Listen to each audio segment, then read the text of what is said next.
राजस्थान में सहकारी समितियाँ। जाम्बिया के 4 सदस्यीय प्रतिनिधिमंडल ने राजस्थान में सहकारी बैंकों और समितियों की कार्यप्रणाली का अवलोकन किया।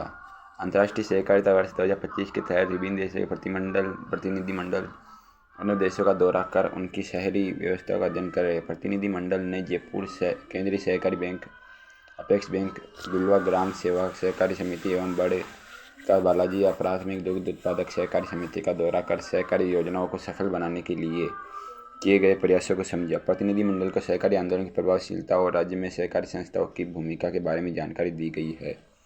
राजस्थान के प्राथमिक सहकारी भूमि विकास बैंक द्वारा चलाए जा रहे गैर कृषि क्षेत्र के बकाया ऋणों की वसूली अभियान पर चर्चा हुई।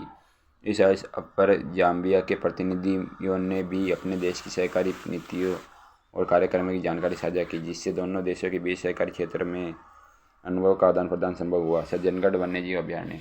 राजस्थान के सज्जनगढ़ वन्यजीव अभयारण्य के जंगलों में लगी आग में वन्यजीवों के अस्तित्व पर गंभीर संकट उत्पन्न हो गया है।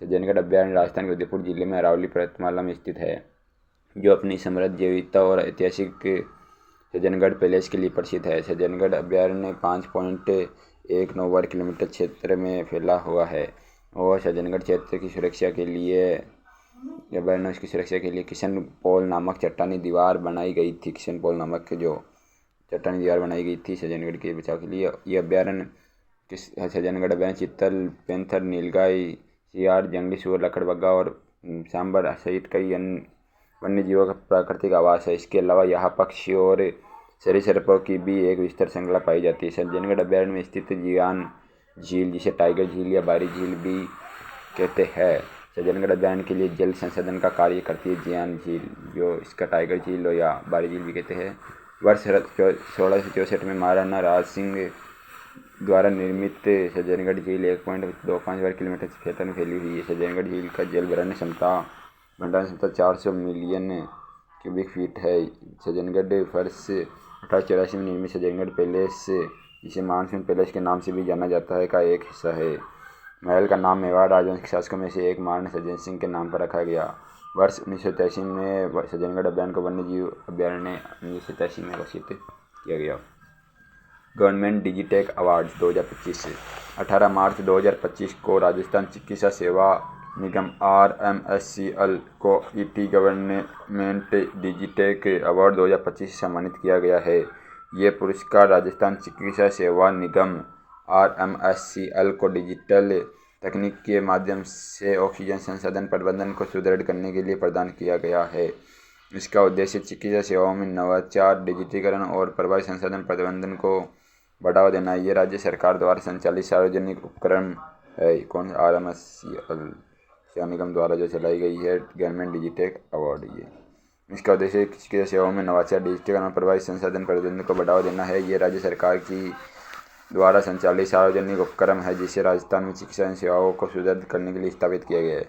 इसकी स्थापना जो इस अवार्ड है, ये अवार्ड की स्थापना वर्ष 2011 में राजस्थान सरकार द्वारा की गई थी। इसका मुख्य कार्य राज्य में आवश्यक औषधीय चिकित्सा उपकरणों और अन्य सुविधाओं की आपूर्ति सुनिश्चित करना है। ET गवर्नमेंट डिजिटेक अवार्ड्स को केंद्रीय इलेक्ट्रॉनिक्स और सूचना प्रौद्योगिकी मंत्रालय का समर्थन प्राप्त है।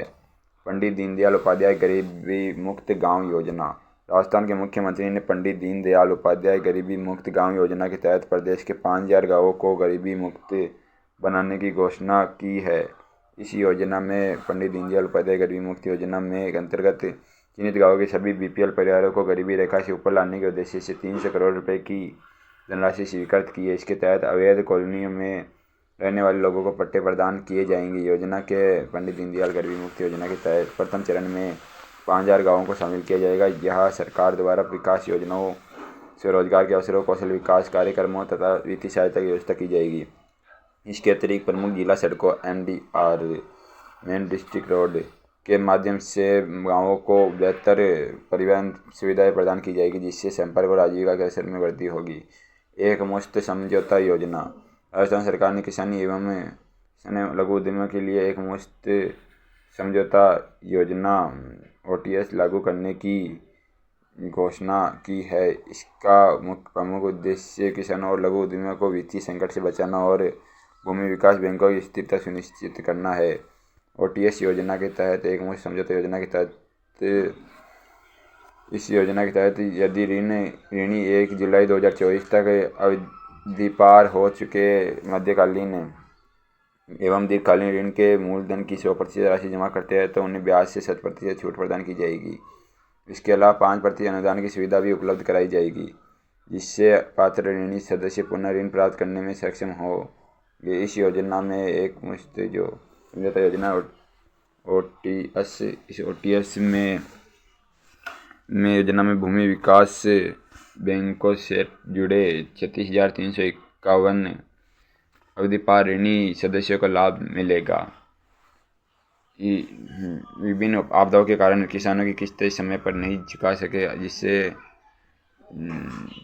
सहकारी भूमि विकास बैंकों का अवधि पार ऋण 760 करोड़ रुपए तक पहुंच गया। इस स्थिति को सुधारने के लिए सरकार 200 करोड़ रुपए खर्च करेगी, जिससे न केवल ऋण की वसूली आसान होगी बल्कि बैंकों की आर्थिक स्थिति भी सुधार में होगा। ये योजना किसानों को नया ऋण प्राप्त करने और उनकी उत्पादन क्षमता बढ़ाने में सहायता करेगी। इस योजना में छोटे व्यापारियों को वित्तीय राहत मिलेगी, जिससे वे अपने व्यवसाय को पुनः स्थापित और सशक्त कर सकेंगे। इस योजना में एक मुश्त समझौता योजना में भूमि विकास बैंकों की ऋण वसूली दर में सुधार होगा। गिव अप अभियान। राजस्थान में गिव अप अभियान के तहत 13 लाख से ज़्यादा सक्षम लाभार्थियों ने स्वेच्छा से खाद्य सुरक्षा योजना से अपना नाम हटाया है, जिससे सरकार पर 246 करोड़ रुपये का वित्तीय भार कम हुआ है। राजस्थान सरकार द्वारा गिव अप अभियान की शुरुआत नवंबर 2024 में की गई थी, जिसका उद्देश्य सक्षम अपात्र लोगों को खाद्य सुरक्षा योजना का लाभ स्वेच्छा से छोड़ने के लिए प्रेरित करना था। यह अभियान उन लोगों को लक्षित करता है जो गरीबी रेखा से ऊपर उठ चुके हैं और अब योजना की पात्रता नहीं रखते हैं। अब इस अभियान के तहत 13,58,498 लोगों ने स्वेच्छा से खाद्य सुरक्षा योजना का लाभ छोड़ दिया है। राष्ट्रीय खाद्य सुरक्षा अधिनियम 2013 एनएफएस से यह खाद्य सुरक्षा के प्रति दृष्टिकोण में एक आमूलचूल परिवर्तन को इंगित करता है, जहां अब कल्याण के बजाय अधिकार आधारित दृष्टिकोण में बदल दिया गया। एनएफएस राष्ट्रीय खाद्य सुरक्षा अधिनियम है निम्नलिखित माध्यम से ग्रामीण आबादी की 75% और शहरी आबादी की 50% को दायरे में लेता है।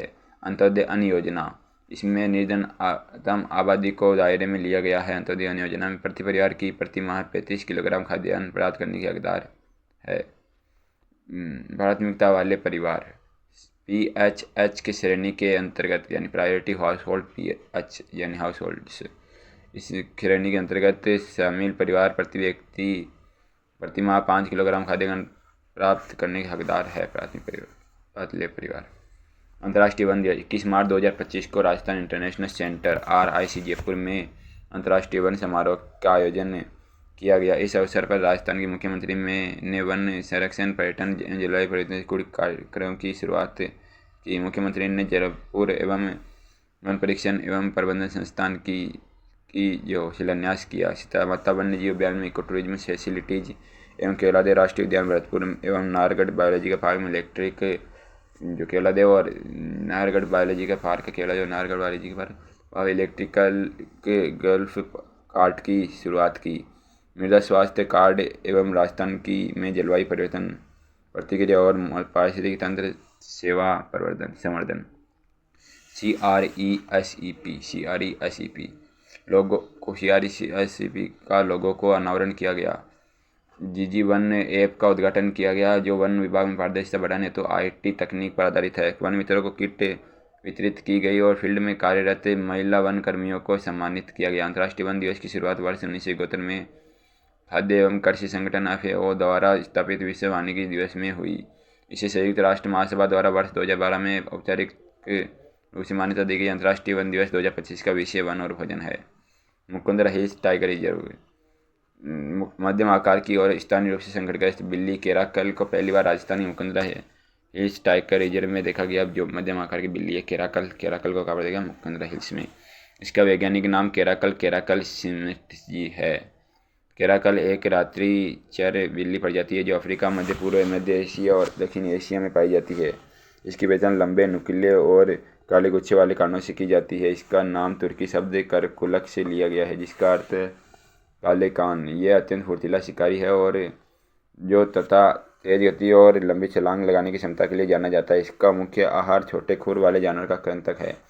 केराकल भारतीय वन्य जीवों का एक महत्वपूर्ण हिस्सा रहा है। इसका उल्लेख खम्सा ए निजामी और शाहनामा जैसे ऐतिहासिक ग्रंथों में मिलता है, जो शिकार में इसकी उपयोगिता को दर्शाता है। ये केराकल जो कभी कभी भारत के 13 राज्यों में विभिन्न जैविक प्रांतों में पाया जाता था, जो ज़्यादातर राजस्थान, गुजरात, मध्य प्रदेश में पाए जाते थे, और कच्छ, मालवा, पठार, अरावली श्रृंखला में स्थित है। यह भारत के अलावा केराकल अफ्रीका, मध्य पूर्व, मध्य और दक्षिण एशिया के देशों में पाया जाता है।